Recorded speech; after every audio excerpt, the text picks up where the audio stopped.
Bienvenue pour cette nouvelle séquence des paroles de la vie éternelle avec Marc Joseph. Nous sommes aujourd'hui le 2 août 2023, le 10e jour du mois. Et pour ce 2 août, je suis venu te rappeler que Jésus-Christ est avec toi. Pas de panique, pas de peur, pas de terreur, pas de tremblement, pas de déprime, parce que Jésus-Christ est là. Il y a bien sûr des situations que tu ne maîtrises pas. Sache que Jésus-Christ les maîtrise parfaitement. Des fois, on dit, mais si Jésus-Christ maîtrise la situation, moi, je ne vois pas comment il va m'en sortir. Je ne vois pas comment que ça se passait, je ne comprends rien. Fais ce que tu comprends, fais ce que tu peux faire, mais pour le reste, sache que Jésus-Christ qui est avec toi va prendre en charge tout ce qui te dépasse. Il y a un chant que j'aime bien chanter qui dit « Les cœurs joyeux, je m'avance avec Jésus, mon roi, mon sauveur, car il peut tout quand je ne peux rien. » Voilà. Tout ce que tu peux faire, tu dois le faire pour t'en sortir. Mais pour le reste, confie-toi en Jésus-Christ. Bannir la panique, la déprime et le découragement de ta vie. Que le nom de Jésus-Christ soit béni. Que le nom de Jésus-Christ soit béni. Et que toi aussi, tu sois béni. Hier, le 1er août, nous avons parlé de Bartimée. Bartimée qui avait réussi la guérison, Jésus-Christ lui a ouvert les yeux en lui disant « Va, ta foi t'a sauvé. » J'avais parlé de Bartimée que Jésus dit « Va, tu peux t'en aller, va, c'est le verbe aller. » Donc c'est un mouvement qui va l'éloigner de la présence de Jésus. Jésus dit à Bartimée « Va », mais Bartimée, lui, il suit le maître, il ne va pas. Il décide de suivre le maître. Il a compris que c'est bien pour lui qu'il soit avec le maître. Eh bien, toi aussi, fais comme Bartimée.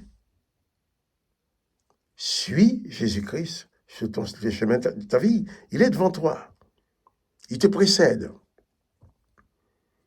Donc, prends l'exemple de Bartimée pour suivre Jésus, qui promet d'être avec toi tous les jours jusqu'à la fin du monde. Souviens-toi et n'oublie pas cela. Et nous allons continuer à lire l'évangile de Marc. Nous avons terminé le chapitre 10. Là, nous avons abordé le chapitre 11 de l'évangile de Marc. Il s'agit de l'entrée, c'est titré dans mon Nouveau Testament, l'entrée triomphale de Jésus à Jérusalem. Marc 11. Marc 11, verset 1er. Lorsqu'ils approchèrent de Jérusalem et qu'il fit près de Bethphagée et de Béthanie, vers la montagne des Oliviers, Jésus envoya 2 de ses disciples en leur disant « Allez au village qui est devant vous. Dès que vous y serez entrés, vous trouverez un ânon attaché sur lequel aucun homme ne s'est encore assis. Détachez-le et amenez-le.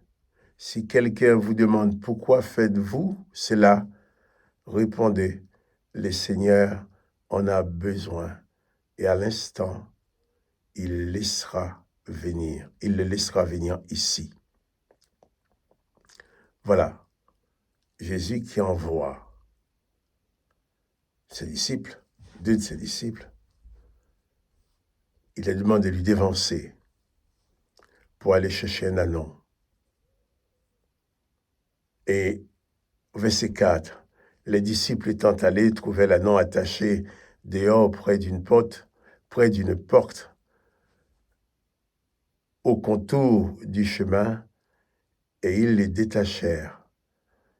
Quelqu'un de ceux qui étaient là leur dit « Que faites-vous? Pourquoi détachez-vous cet ânon ?» Ils répondirent comme Jésus l'avait dit, et on les laissa aller. Il amenait à Jésus l'ânon, sur lequel il jetait des vêtements, et Jésus s'assit dessus. Jésus envoie ses disciples en leur disant, il y a un ânon qui était là. Jésus savait que l'ânon était là. Jésus savait que l'ânon était à sa disposition. par son esprit, il avait déjà préparé les cœurs de ses propriétaires de l'anneau, pour le mettre à sa disposition. Et lorsque les gens ont dit, les disciples ont dit aux propriétaires, aux gens qui lui demandaient, le Seigneur en a besoin, eh bien, sans aucune incitation, il a laissé aller cet anneau. Et il voudrait parler un petit peu de ce propriétaire qui a son anneau attaché devant sa porte et qui voit quelqu'un qui vient prendre sa bête en lui disant seulement, le Seigneur en a besoin. Et je pense que cet homme-là, en entendant que le Seigneur a besoin de son anneau, c'était un honneur pour lui de mettre son anneau à la disposition du Seigneur.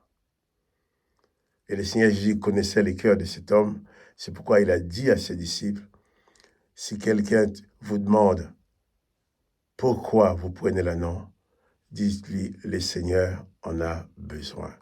Et juste ce mot-là, le Seigneur en a besoin, a fait que les propriétaires a laissé aller son anneau. Cet anneau avait une certaine valeur. C'est toute l'époque. Ça servait à un anneau qui va aller grandir pour devenir un âne assez fort, qui va transporter des charges, des fardeaux, qui va transporter des gens. C'est aussi un moyen de transport. D'ailleurs, c'est ce que Jésus va faire avec. Alors, au verset 5, quelqu'un de ceux qui étaient là demandait aux disciples, que faites-vous? Pourquoi détachez-vous cet anneau? Ils répondirent comme Jésus l'avait dit, c'est-à-dire, le Seigneur en a besoin, et on les laissa aller. Voilà. Quelqu'un qui met une partie de ses biens à la disposition du Seigneur. Seigneur Jésus a dit préparer son cœur pour qu'il fasse ça, parce qu'ils auraient pu traiter ces deux disciples de voleurs et les mettre en prison. Et Jésus n'allait pas ni tuer l'anneau, ni malmener l'anneau, lui faire du mal. Au contraire, l'anneau de cet homme qui est mis à la disposition de Jésus va participer à l'un des événements les plus extraordinaires du monde. Pour voir Jésus entrer triomphalement à Jérusalem comme roi, salué comme roi. Cet anneau que ces gens ont mis à la disposition de Jésus-Christ est devenir une monture royale. Le roi des rois était assis dessus, va s'asseoir dessus. Et cet homme aurait pu dire, moi cet anneau a une valeur, je peux la vendre et gagner de l'argent, j'ai besoin de ma bête.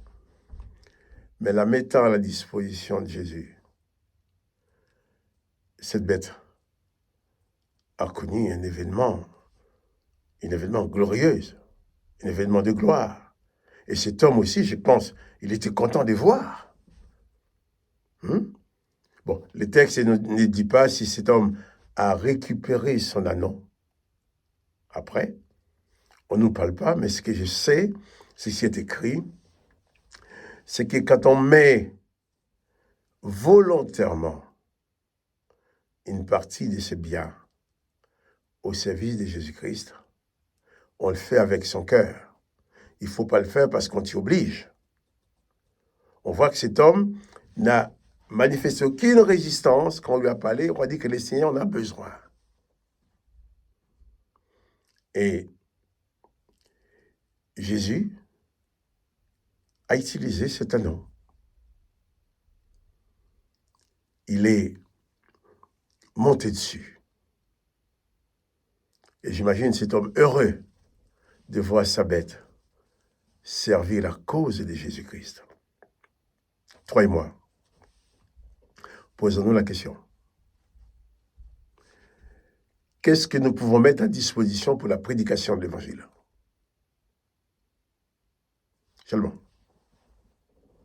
Il ne faut pas mettre tes biens à la disposition pour la prédication de l'Évangile parce qu'il y a un pasteur qui pleure, qui a besoin d'argent, parce qu'il y a quelqu'un qui te demande Mais il faut le faire si dans ton cœur, tu te sens bien disposé à le faire. Cet homme a donné son anneau. Toi, tu n'as pas d'âne, tu n'as pas d'anneau. Tu peux peut-être donner autre chose pour la prédication de l'Évangile. Mais il est important pour nous de participer à la prédication de l'Évangile de Jésus-Christ dans le monde, que ce soit physiquement, par nos bouches, par nos prières, peut-être aussi par nos biens, quand on en a. Mais cela, il faut que ça vienne vraiment de ton cœur. Il ne faut pas donner de l'argent pour l'Évangile parce qu'on te demande. Si on te demande, tu vas répondre à une demande. Mais il fait donner. Si tu sais qu'il y a un besoin, tu donnes avec ton cœur, comme tu veux, librement. Si quelqu'un vient te mettre la pression, je t'en prie, ne donne rien. Parce que ton argent ne va pas servir la cause de Christ. Mais si tu sais qu'il y a un besoin pour la prédication de l'Évangile quelque part, et ton cœur te dit de donner ton anneau, de donner quelque chose, donne, avec joie. Ainsi, tu vas participer à répandre les règnes de Jésus-Christ sur la terre. Tu vas participer au salut des âmes. Pour cette journée du 2 août, pose-toi la question, qu'est-ce que j'ai à donner à Jésus-Christ? Bien sûr, il y a ton âme, il y a ta vie, il y a toi personnellement. Mais il peut y avoir autre chose. Pose-toi la question. Mais en attendant, souviens-toi et n'oublie pas que Jésus-Christ est avec toi. Il ne t'abandonnera jamais. Jésus-Christ ne va pas marcher avec toi parce que tu as quelque chose à lui donner, parce qu'il a besoin de ton argent, de ton âne, ou de bien de ta voiture, d'autre chose. Non. Il marche avec toi parce qu'il t'aime, parce qu'il te fait grâce. C'est à toi de savoir faire comme Bartimée, de prendre la décision de le suivre. Et à un certain moment, même de mettre une partie de ta fortune, de tes biens à sa disposition. Que le nom de Jésus-Christ soit béni. Que toi aussi tu sois béni. Souviens-toi et n'oublie pas que Jésus-Christ est avec toi. Et si un jour tu mets quelque chose au service de Jésus-Christ, tu vas voir que cette chose va participer dans une œuvre de gloire. Parce que ces propriétaires d'Anon pouvaient dire, eh bien, j'ai participé à la présentation du Christ à Jérusalem en tant que roi. Que le nom de Jésus-Christ soit béni. Que toi aussi tu sois béni. Souviens-toi, n'oublie pas que Jésus-Christ est avec toi. Donc pas de panique. Bannis la peur. Sois donc béni. Et moi, Marc Joseph, je te dis bien, à demain pour une autre séquence de paroles de la vie éternelle.